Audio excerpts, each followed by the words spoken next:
राजाखेड़ा में पति पत्नी के झगड़े में आवेश में आकर मां ने सगी मासूम बेटी की गला दबाकर हत्या कर खेतों में फेंक दिया था शव। पुलिस ने आरोपी महिला को किया गिरफ्तार। धौलपुर जिले के राजाखेड़ा में पुलिस ने एक महिला को अपनी बेटी की हत्या के आरोप में गिरफ्तार किया है। आरोप है कि महिला ने अपनी 5 वर्षीय बेटी की गला दबाकर हत्या कर दी थी और उसके शव को सरसों के खेत में फेंक दिया था, जिसे एक व्यक्ति ने देख लिया था। पुलिस ने अब महिला को गिरफ्तार कर लिया है। घटना 16 मार्च की बताई जा रही है। मामले को लेकर बुधवार शाम 4 बजे राजाखेड़ा थानाधिकारी रामकिशन यादव ने बताया कि थाना राजाखेड़ा जिला धौलपुर में आरडी ईंट भट्टा है, वहाँ से मजदूर यूपी से काम करने के लिए आते हैं। तो उसमें एक मजदूर थी श्रीमती गीता कोली, निवासी ये कुर्रा थाना राठ जिला हमीरपुर की रहने वाली थी। उसने एक रिपोर्ट थाने में दी कि मेरी बच्ची की किसी ने गला दबा करके हत्या कर दी है और इसका पोस्टमार्टम भी उन्होंने, घटना चूँकि यहाँ की थी राजाखेड़ा की, लेकिन यहाँ उन्होंने ना करा करके वहाँ करवाया गया है। जब इसकी इन्वेस्टिगेशन करी तो इन्वेस्टिगेशन में ये पाया गया कि इसकी मृत्यु, बच्ची वर्षा की मृत्यु उसकी मां ने करी है। पति पत्नी के मध्य में आपसी झगड़े होते थे, झगड़े के मध्य में आवेश में आकर के उसने अपनी बेटी की मृत्यु कर दी। इसके संबंध में आवश्यक हमारे पास में एविडेंस भी है और रात को ही इसने बच्ची को अपने जहाँ ये जिस झोंपड़ी में रहती थी वहाँ से उस खेत में डिप्लॉय किया था, जहाँ पर उसकी डेड बॉडी मॉर्निंग में मिली थी। इसको डिप्लॉय करते हुए एक व्यक्ति ने देख भी लिया था। मौके पर हमने एफएसएल यूनिट भी बुलाई है, साइबर सेल का भी उपयोग लिया गया है और अभी भी फॉरेंसिक मोबाइल यूनिट को हम बुला रहे हैं। कितनी तारीख का मामला था ये घटना तो वैसे 16 मार्च की है, लेकिन इन्होंने रिपोर्ट हमें दर्ज कराई है जो 25 मार्च को दर्ज कराई थी। इन्होंने उस रात को बच्ची गायब हुई थी, उसकी भी रिपोर्ट नहीं दी। बच्ची की डेड बॉडी मिली, उसकी भी रिपोर्ट नहीं दी। ये अपने वहाँ पे यूपी में लेकर के चले गए, वहाँ पे पोस्टमार्टम इनके परिजनों ने करवाया। तब इस चीज़ का पता लगा कि बच्ची को गला दबा करके मारा गया था। महिला को कहाँ से गिरफ्तार की गई? महिला चूँकि यहाँ पे आई हुई थी आरडी ईंट भट्टा पे अपना सामान लेने के लिए, इसकी जो भी शोक के दिन पूरा होने पे, तो जैसे ही सूचना मिली तो वहाँ से ला करके इसको गिरफ्तार किया गया था। धौलपुर जिले के सदर थाना इलाके के भागीरथपुरा गांव के पास मंगलवार रात 2 वाहनों की टक्कर हो गई। हादसे में एक युवक की मौत हो गई। हादसे में दूसरा युवक गंभीर घायल हो गया। घायल को इलाज के लिए अस्पताल में भर्ती कराया गया है। स्कूटी सवार अंकित पुत्र शेर सिंह जाट और सोनू पुत्र पदम सिंह स्कूटी से धौलपुर से अपने गाँव उमरारा जा रहे थे। भागीरथपुरा के पास सामने से आ रही मारुति वैन ने उनकी स्कूटी को टक्कर मार दी। हादसे में गंभीर रूप से घायल अंकित को जिला अस्पताल ले जाया गया, वहां उसने दम तोड़ दिया। सोनू की हालत गंभीर होने के कारण डॉक्टर ने उसे हायर सेंटर के लिए रेफर कर दिया। अंकित के शव को जिला अस्पताल की मोर्चरी में रखवाया गया और बुधवार को अस्पताल की मोर्चरी में पहुंचे एएसआई सुरेश सिंह ने परिजनों की शिकायत पर मामला दर्ज होने के बाद शव का पोस्टमार्टम करा दिया है। घटना के बाद पुलिस हादसे के कारणों की जांच में जुटी है। कल दिनांक 8/4/2025 को भागीरथपुरा कट के पास में सैंपुर रोड पर एक स्कूटी सवार और मारुति वैन आम टकरा गए थे, जिसमें 2 व्यक्ति घायल हुए थे। एक की मृत्यु हुई जिसका नाम अंकित पुत्र शेर सिंह, उम्र 22 साल, निवासी उमरारा का है। दूसरा इसका जोड़ीदार है, वो गंभीर रूप से घायल था, जिसको हायर सेंटर रेफर कर दिया है। मृतक की लाश का पोस्टमार्टम पंचायतनामा की कार्रवाई की जाकर पोस्टमार्टम कराया जा रहा है। मुकदमा दर्ज किया जा चुका है, अनुसंधान जारी है। धौलपुर जिले में पार्वती नदी में डूबने से 25 साल की विवाहिता की संदिग्ध मौत का मामला सामने आया है। विवाहिता के मायके पक्ष के लोगों ने उसकी हत्या कर नदी में फेंकने का आरोप लगाते हुए मामला दर्ज कराया है। घटना कोलारी थाना क्षेत्र के महुरी गांव की है, जहां मंगलवार देर रात्रि को महुरी गांव की पार्वती नदी की रपट के पास नदी में डूबने से 25 वर्षीय सुशीला पत्नी रिंकू कुशवाहा निवासी शंकरपुरा की मौत हो गई थी। लेकिन आज बुधवार को इस मामले में नया मोड़ आ गया है। घटना को लेकर मायके पक्ष की ओर से बुधवार को ससुराली जनों पर दहेज की खातिर हत्या कर पानी में फेंकने का आरोप लगाया है। मृतक महिला सुशीला के पिता निरोती पुत्र नेकशिया कुशवाहा निवासी गोदना का पुरा ने पुलिस में दी गई तहरीर में बताया है कि उसकी बेटी सुशीला की बीते करीब 7 साल पहले रिंकू कुशवाहा पुत्र राम खिलाड़ी कुशवाहा निवासी शंकरपुरा के साथ हिंदू रीति रिवाज के मुताबिक संपन्न हुई थी। उसने बेटी की शादी में हैसियत के मुताबिक दान दहेज भी दिया था, लेकिन शादी के कुछ समय बाद ही बेटी को उसका पति रिंकू और उसके ससुराली जन दहेज के लिए तंग परेशान करते थे। रिपोर्ट में बताया गया कि उसका पति रिंकू 8 अप्रैल को शाम 4 बजे बेटी सुशीला और उसके 2 मासूम बेटों को बाइक से उसके मां बाप के घर गोदना का पुरा आया था और 6 बजे वह वापस अपने साथ ही लेकर बसई नवाब की ओर निकल गया। उसके बाद 7:30 बजे उसके दामाद रिंकू ने उनको फ़ोन कर बताया कि उनकी बेटी पार्वती नदी में गिरने से मौत हो गई है। घटना को लेकर महिला के पिता नरोत्ती कुशवाहा ने ससुराली जनों पर ही हत्या कर नदी में फेंकने का आरोप लगाया है। तहरीर के आधार पर पुलिस ने मामला दर्ज कर लिया है। कल रात को 10 बजे टेलीफोन से सूचना मिली थी कि एक महिला नेदेरा खुर्दबाद जाली रपट पर पार्वती नदी में गिर गई है। इस सूचना पर हम मौके पर पहुंचे थे। महिला को ग्रामीणों ने नदी से निकाल लिया था, जिसकी डेथ हो गई। उसको हॉस्पिटल लाते समय उसका पति साथ में था बच्चों के सहित। उसने ये बताया कि इसका पैर फिसलने से गिरी है। उसके बाद परिजनों को बुलाया गया और लड़की पक्ष की तरफ से भी और लड़का पक्ष की तरफ से भी आगे लड़की पक्ष वालों ने अपनी बेटी की दहेज को लेकर मांग के करते हुए और उसकी मृत्यु करना रिपोर्ट में बताया है, जो दर्ज कर ली गई। अनुसंधान जारी है। उसका 6 साल शादी को हो गया। ये दहेज के चक्कर में बच्ची को टॉर्चर करते थे, बहुत ज़्यादा मारपीट करते थे। वो कल घर पे आई थी बच्ची। अब बहुत मना करने से ये क्या करे, ले जाके तो वहाँ पे नजरा घाट पे मार के डाल दिए उसको। अब मारने के बाद में हमारे को कॉल आया था, मौके पे गए तो हमारे को डेड बॉडी मिली थी वहाँ। भारत सरकार द्वारा सीसीए पेंशन नियम संशोधन विधेयक 2025 के खिलाफ पूरे देश में पेंशनर समाज में रोष व्याप्त है। इसी संदर्भ में राजस्थान पेंशनर समाज जयपुर के आह्वान पर बुधवार को प्रदेश भर में जिला एवं उपखंड स्तर पर प्रधानमंत्री नरेंद्र मोदी एवं वित्त मंत्री निर्मला सीतारमण के नाम ज्ञापन दिए गए। धौलपुर में विशंबर दयाल शर्मा अध्यक्ष पेंशनर समाज ने ज्ञापन सौंपते हुए इस विधेयक को पेंशन भोगियों के हित पर कुठाराघात करने वाला बताते हुए भारत सरकार से इस विधेयक को तुरंत वापस लेने की मांग की।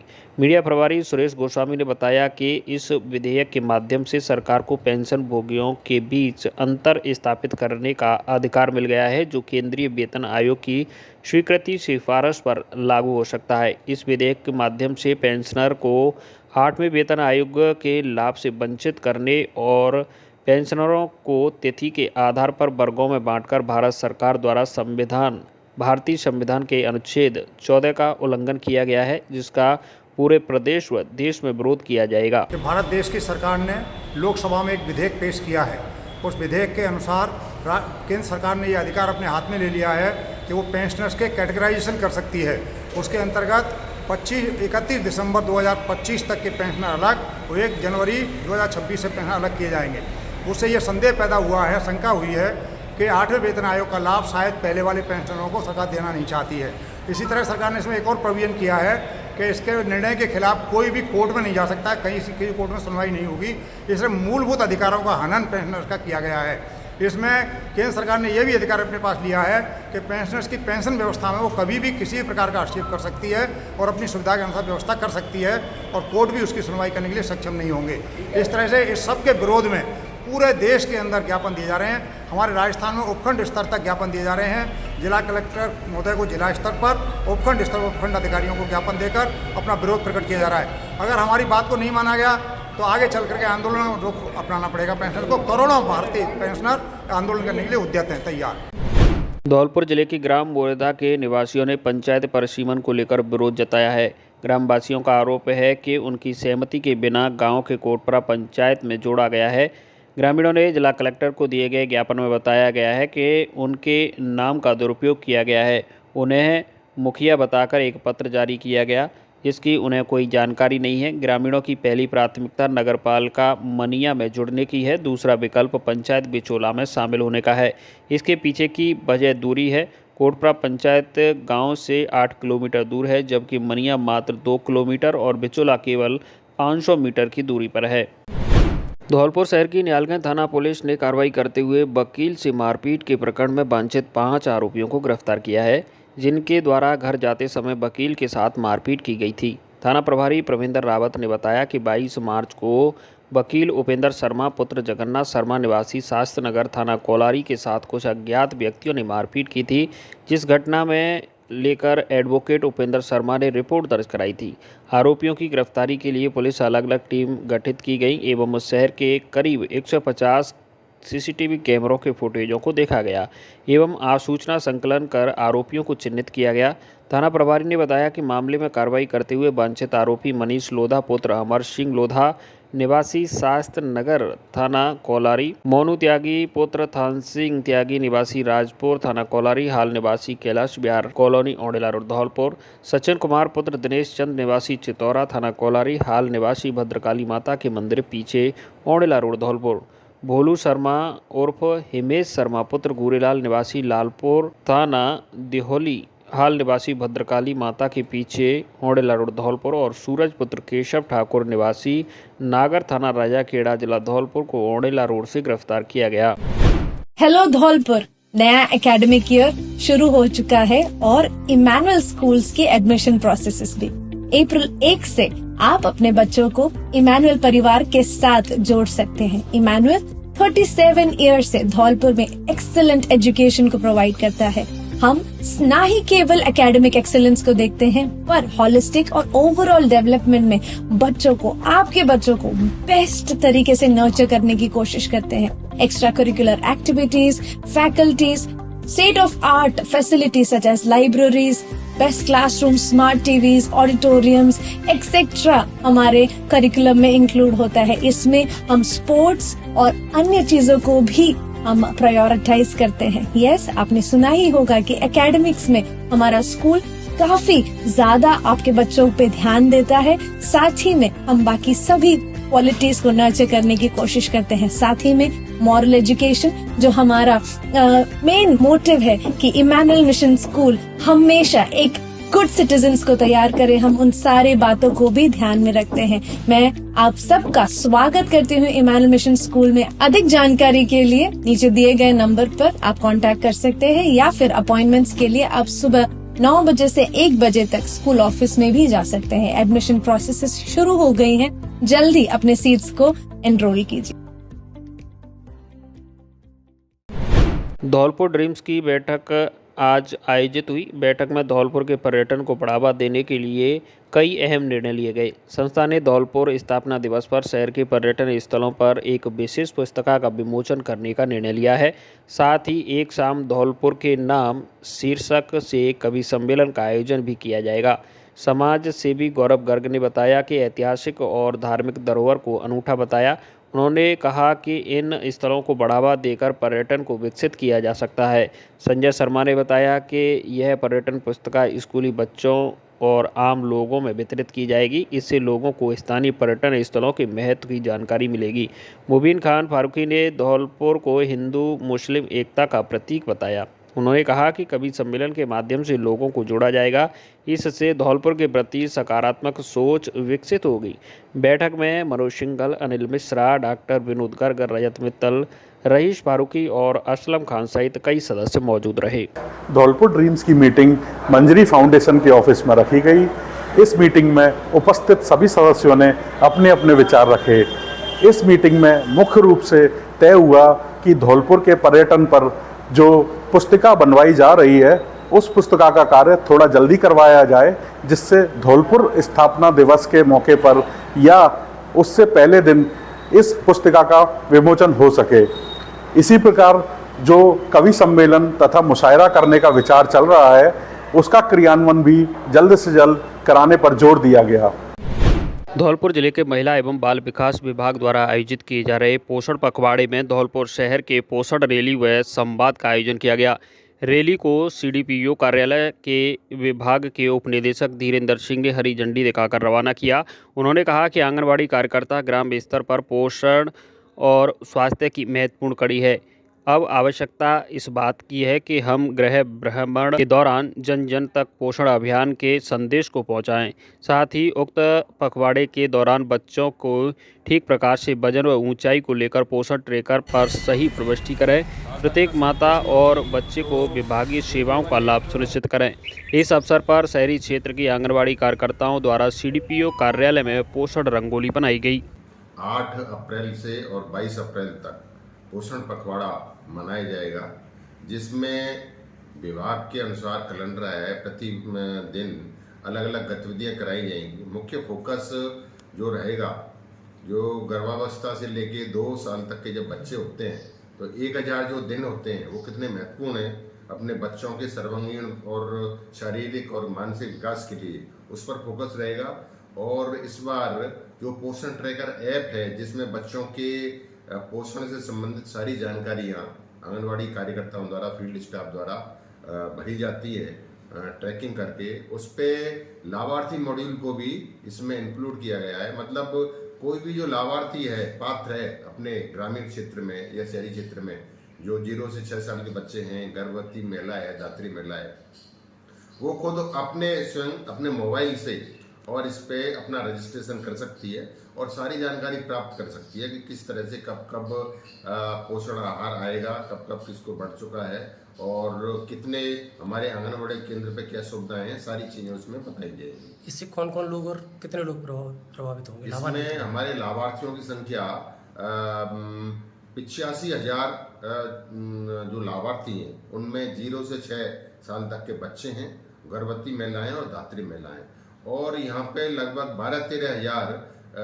किशोरी बालिकाएं भी हैं, जो कि विशेष जिलों में ही चल रही हैं। अपने राजस्थान में केवल 6 जिले हैं जहाँ किशोरी बालिकाओं को भी आंगनवाड़ी के माध्यम से उनके पोषण और सभी प्रबंधन पर ध्यान दिया गया है। 12-13 हज़ार किशोरी बालिकाएं, उनको भी यहाँ पे पोषण और उनकी देखभाल सारी की जा रही है, जिससे कि उनका स्वास्थ्य अच्छे रहे।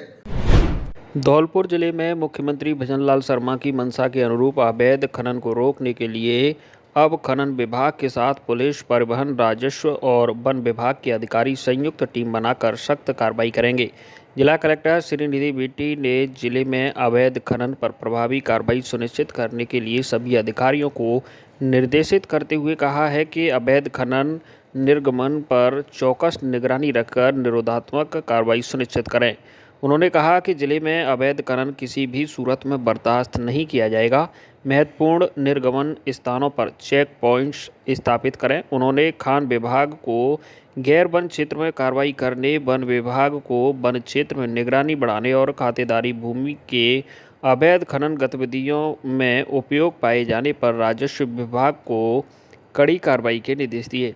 उन्होंने कहा कि यह सुनिश्चित हो कि सिवाइचक, चारागाह एवं वन भूमि से किसी भी स्थिति में अवैध खनन न हो। जिला कलेक्टर ने सभी उपखंड अधिकारियों को निर्देशित किया कि वे सभी इस समन्वय प्रयास को गंभीरता से लेकर पर्यावरण संरक्षण के प्रति संवेदनशील रहें। बैठक में जिला पुलिस अधीक्षक सुमित मेहड़ा ने पुलिस अधिकारियों को नियमित पेट्रोलिंग करने और अन्य विभागों के साथ समन्वय स्थापित करने के निर्देश दिए। मुख्यमंत्री महोदय के निर्देशानुसार आज हमने अवैध खनन के रोकथाम के लिए बैठक बुलाया गया था। उसमें एसपी साहब उपस्थित थे, माइनिंग इंजीनियर और कुछ माइनिंग कारोबारी भी आज उपस्थित थे और सारे ब्लॉक से, तहसील से और सब डिवीज़न से एसडीओ, तहसीलदार भी जुड़े हुए थे। इसमें जो राज्य सरकार के माध्यम से जो दिए गए डायरेक्शन है वो सभी लोगों को बताया गया और साथ ही प्रभावी रोकथाम के लिए हमें जो भी चेक पॉइंट्स लगाना है, जो भी ऐसे संदिग्ध लोग हैं, खनन माफिया लोग हैं, उनके लिस्टिंग करना और साथ ही चेक पॉइंट, एग्जिट पॉइंट और जहाँ पे माइनिंग होता है उसकी सर्वे के लिए डायरेक्शन दे दिया गया है। और साथ ही वैध खनन को बढ़ावा देने के लिए और ब्लॉक्स को आइडेंटिफाई करके उसका ऑप्शन भी करेंगे। जैसे कि आपको पता है पिछले साल हमने लगभग 50 ब्लॉक्स को ऑप्शन किया था कचपुरा में। इससे राज्य सरकार को भी काफ़ी रेवेन्यू बढ़ेगी और अवैध खनन रोकने में भी काम आएगी। धौलपुर जिले के पुरानी छावनी गांव में डीएसटी टीम के साथ सदर थाना पुलिस ने कार्रवाई करते हुए अवैध पत्थर खनन के मामले में 5 ट्रैक्टर ट्रॉली जब्त किए हैं। पुलिस की कार्रवाई के दौरान ट्रैक्टर ट्रॉलियों पर सवार आरोपी भागने में कामयाब हो गए। थाना प्रभारी शैतान सिंह ने बताया कि धौलपुर एसपी सुमित मेड़ा के निर्देशन में सदर थाना पुलिस के साथ डीएसटी टीम प्रभारी प्रेम सिंह की टीम ने अवैध रूप से खनन कर पत्थर ले जा रहे ट्रैक्टर ट्रॉलियों की घेराबंदी की। पुलिस की घेराबंदी के दौरान पत्थर की ट्रैक्टर ट्रॉली ले जा रहे आरोपी 5 ट्रैक्टर ट्रॉली को छोड़कर फरार हो गए। पुलिस मौके से फरार हुए सभी ट्रैक्टर ट्रॉली के ड्राइवरों के साथ खनन माफियाओं की तलाश की जा रही है। शिक्षकों का तीसरे दिन भी आंदोलन जारी रहा। तृतीय श्रेणी अध्यापक तबादले खोलने, पारदर्शी स्थानांतरण नीति बनाने और तृतीय श्रेणी अध्यापक डीपीसी की मांग को लेकर राजस्थान शिक्षक संघ एकीकृत द्वारा काली पट्टी बांधकर सरकार के सामने विरोध दर्ज कराया। प्रदेश अध्यक्ष गिरिराज शर्मा ने बताया कि सरकार ने 15 मार्च के बाद तबादले खोलने के लिए कहा था, लेकिन सरकार अब वादा खिलाफी कर रही है। प्रदेश महामंत्री डॉक्टर रणजीत मीणा ने कहा कि 3 दिन से लगातार काली पट्टी पहनकर आंदोलन जारी है। शिक्षकों का प्रदेश भर से लगातार जन समर्थन मिल रहा है। अब शिक्षकों की मांग पर सभी संगठनों के अध्यक्ष को पत्र लिखकर आंदोलन में भाग लेने के लिए आमंत्रित किया गया है। डॉक्टर मीणा ने शिक्षकों के आह्वान करते हुए कहा कि अब जब आज से लगातार 4 से 5 दिन की छुट्टियां हो रही हैं, ऐसे में विद्यालय तो चलेगा नहीं, इसलिए आप अपने घर से या नुक्कड़ मीटिंग के माध्यम से शिक्षकों को आंदोलन के लिए एकजुट करना है। अपने घर से ही शिक्षक फोटो और वीडियो भेजेंगे। धौलपुर के SN college of science college में राष्ट्रीय सेवा योजना के अंतर्गत डॉक्टर भीमराव अंबेडकर जयंती समारोह का आयोजन हुआ, जिसमें कार्यक्रम के मुख्य अतिथि संस्था प्राचार्य डॉक्टर एसपी अवस्थी रहे। इस अवसर पर संस्था प्राचार्य एवं कार्यक्रम के मुख्य अतिथि ने अपने उद्बोधन में बाबा साहेब का जीवन परिचय एवं उनके द्वारा देश के विकास एवं सामाजिक उत्थान में दिए गए योगदान को विस्तार से बताया और कहा कि आज हम भारत रत्न डॉक्टर भीमराव अंबेडकर जी को उनकी जयंती पर श्रद्धापूर्वक नमन करते हैं। आइए हम उनके आदर्शों को अपनाकर समता मूलक समाज के निर्माण में योगदान दें। सह आचार्य गजाधर सिंह ने बताया कि डॉक्टर भीमराव अंबेडकर का समाज एवं भारतीय संविधान के निर्माण में योगदान अविस्मरणीय है। उन्होंने जातिगत भेदभाव, सामाजिक अन्याय और असमानता के खिलाफ आवाज़ उठाई और दलितों के अधिकारों के लिए संघर्ष किया और नारा दिया, शिक्षित बनो, संघर्ष करो और संगठित रहो।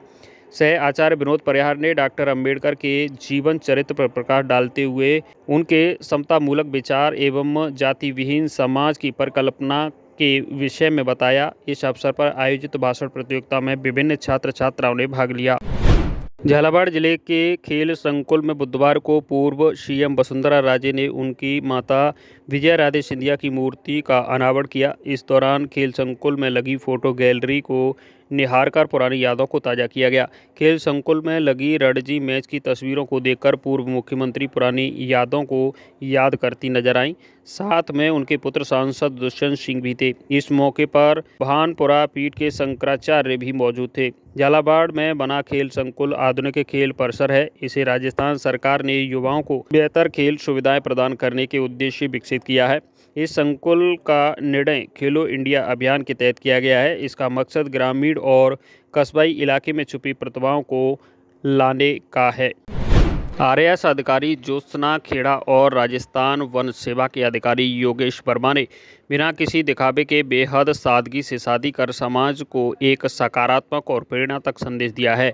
जयपुर की रहने वाली ज्योत्सना खेड़ा और अलवर के रहने वाले योगेश वर्मा ने बुधवार को सवाई माधोपुर के मान टाउन क्लब में गिने चुने लोगों के बीच वैवाहिक बंधन में बंध गए। इससे पूर्व कोर्ट मैरिज के जरिए विवाह की विधिक प्रक्रिया पूर्ण की गई। जिला कलेक्टर शुभम चौधरी, एसपी ममता गुप्ता, एडीएम संजय शर्मा, जिला परिषद सीईओ गौरव बड़ानिया, एसडीएम अनूप सिंह सहित अन्य अधिकारी विवाह के साक्षी बने और नव दंपति को वैवाहिक जीवन की शुभकामनाएं दी। ज्योत्सना खेड़ा वर्तमान में सवाई माधोपुर जिले के मलारना डूंगर में एसडीएम के पद पर कार्यरत हैं, जबकि योगेश वर्मा रणथंभौर के फलौदी और पालीघाट क्षेत्र में एसीएफ पद पर सेवारत है। दोनों युवा अधिकारियों का विवाह समाज सुधार की दिशा में एक सशक्त कदम है और इससे दहेज और फिजूल खर्ची शादी समारोह में होती है, वह आज की पीढ़ी के लिए एक नई सोच है। कांग्रेस नेता राहुल गांधी बुधवार की रात को सड़क मार्ग से सवाई माधोपुर के रणथंभौर पहुंचे हैं।